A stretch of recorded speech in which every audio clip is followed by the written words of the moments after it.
Alright, everybody, welcome back to the channel. I had a subscriber ask how to mix the dialogue, music, and effects into a 5.1, and I thought it was a great idea for a video.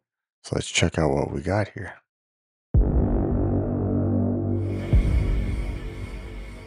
In a time where worlds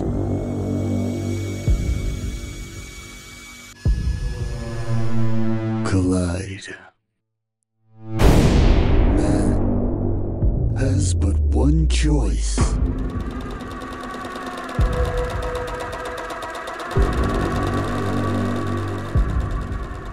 Survive or become. Coming soon. All right, let's check out how we did this.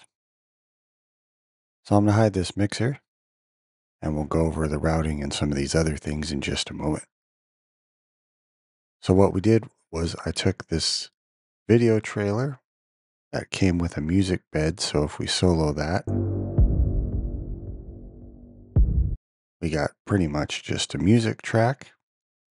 Then we took a dialogue track and I added a secondary one for some backup sections. And then 2 tracks of effects. One caveat, you can have as many as you like or need, because sometimes effects are overlapping. Like if we look right here, the tail end of this effect carries out while this one starts up, and we have a few overlapping ones, and that's pretty much why we have more tracks. So you might have 2 characters talking or quite a few effects happening that overlap, and so you can have as many tracks as you need as long as you route them to the appropriate spots. So we have our dialogue, we have one music bed. This one's a stereo track. Both these dialogue are mono, and the effects are stereo because we got stereo little samples on the sound effects. Let's go ahead and open the mixer back up. What I did was went ahead and made individual tracks for the 5.1. So we have a stereo left-right track. Let me zoom in. We have a center that is mono, an LFE that is mono, and a stereo left surround, right surround track. Now all these pretty much just handle the audio. There's no actual tracks, they're just buses. And then those get routed to a 5.1 track, which is right here. So how this works is, if we come over here on the mixer, on the bus outputs for the dialogue tracks, they're going out to a center bus and the LTRT.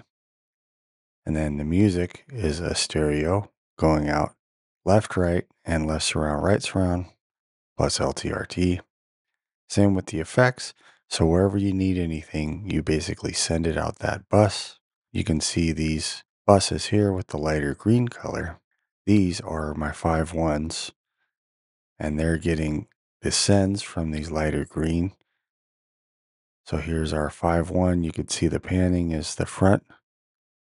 Here's our center channel. Here's our LFE, and here's our surrounds. And that's how you can route out all the channels to your discrete tracks. And then I told each of these to go out this 5.1 bus, and that becomes this track here, bus 8, and that makes it into the 5.1 package. So what you'll have to do is, once you've labeled everything and panned everything, you'll have to set up your buses. So you do that under Fairlight, under bus format, and here's our bus page. So we have bus 1 is left, right, stereo. Bus 2 was center mono, LFE center mono, and left surround, right surround, stereo. I labeled all of them green. Then I made a new 5.1 bus with 6 channels, and an LTRT stereo bus was the original bus number 1. So if you need to add a bus, it just pops up like that. You can rename it here. You can drop down to get the formatting you need, and then you can color it. And then that bus will be available for you. Then you have your bus assign. You can get in and double click each one. to put it wherever you need to, or you can just use the drop down bus outputs menu, which is what I did here. So when it came time for left surround, right surround, I just added a bus, said, which one do I want to go to? 5-1, and carried them on. And because the panning, it knows what to do. And that's how you can route everything from your individual stereo tracks like these to basically your 5.1 controller. So this puts them into the individual tracks here, and you can do a little bouncing with the faders, and then those route out into this 5.1 bus itself. And then I have an LTRT at the end, and as you can see, some of these tracks are also going to the LTRT as a stereo pair.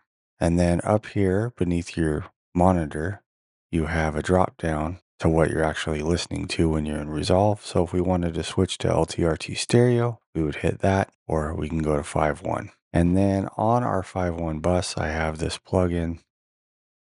It's under metering.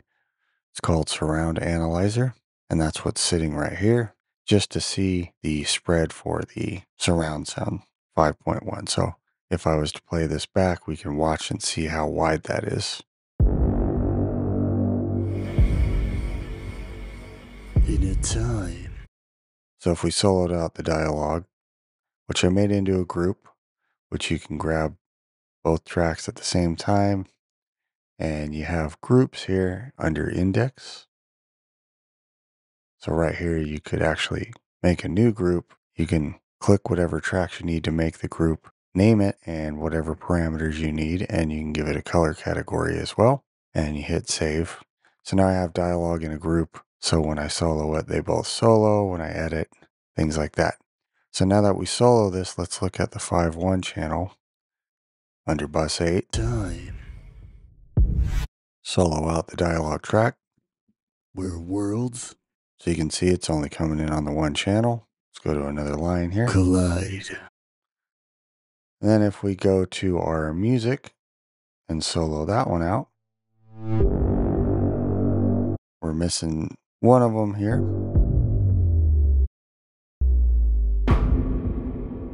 Well, that's because we have it going surround sound, and it's a little bit in the center, as you can see by this diagram. And then we have our effects. If we solo those out, disable the music.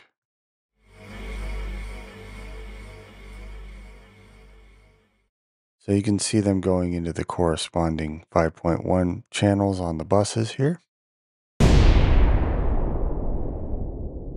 So that one's panned to the surround a little bit more, that big hit.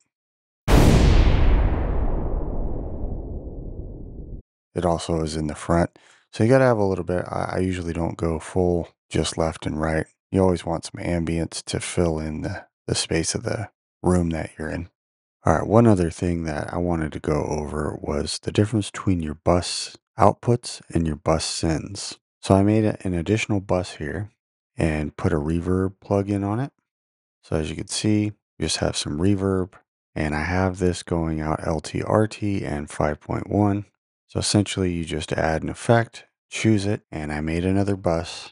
So under here, I made a stereo bus with 2 channels and just named it reverb and put that at the end of my chain. So this would be if you wanted to send specific elements to an effect. As you can see on some of these clips, there's effects on the actual clip itself. Like if we click on this drill under effects, you could see we have a flanger, and I added that just to give it some character. But if you wanted to send, like I have this dialogue for this example sent to a reverb, and then under here, because we added a reverb under the send, you can do all these parameter changes through automation. So instead of sending it full time to the reverb and you wanted it just to go in and out whenever you needed control, you would use a bus send. So if we were to take this second dialogue track, we'd just choose reverb, and then you can click on it. The parameters here are it's either on or off. There's a send level, and then you're panning, and then there's a button called pre. Pre means it's going to send out regardless of your fader level and all that stuff on here. So it's saying before any of this other stuff happens, send a copy out. So that would be a way, if you have some automation for volume and you needed it louder, you can go pre, and it kind of sends the path of this audio over to the bus before it hits all the faders. So I'll get rid of this because I'm not going to have it on dialogue 2. But on dialog channel 1 here, I have it. And as soon as you activate that, you still have sends right here, but right now we're only sending it to this track to center and left, or LTRT, I should say. But on channel 1, we now have sends, reverb, and I have send level. And then I just made some automation points. So now this actually sends this line of dialogue out to the reverb channel. So let's listen to that. In a time. And then here, if we shut the send off, it just sounds like this. In a time. So if you wanted to pan one of your effects or send something for a moment to have more reverb or another effect, whatever it might be, you can actually use your bus sends and automate certain lines or phrases or effects to go out when you control them instead of the bus output, which sends it out full time. So you can have as many tracks as you need as long as you route them to the same channel. So if we had like 4 dialogue tracks, I would route those all to the center channel and keep the panning as such. And I did do a few pan moves on a couple of the effects, just so you're aware. You can do that, and then you'll watch these meters actually move. So let's see, I think I have some panning on this track. Yeah. So this is effect 2, and I made it go from left to right with some automation. So if we solo that one out, and then you can watch this meter, you can see it's already moving right here. It's just the ship flying across.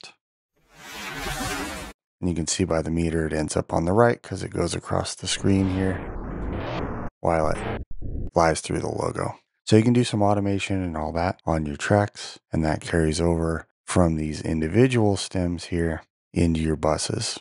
I actually rolled off a bunch of the highs for the LFE channel, or bus, I should say. Put a limiter on there as well, just because some of the hits were really slamming it. And then for LFE, you do have to have this boom channel on, so it knows to go to your LFE track to your 5.1.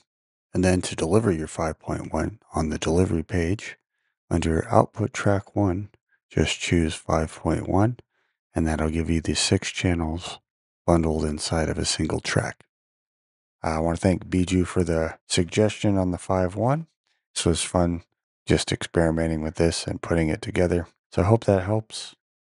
As always, I thank you guys for watching, and I will see you guys on the next video.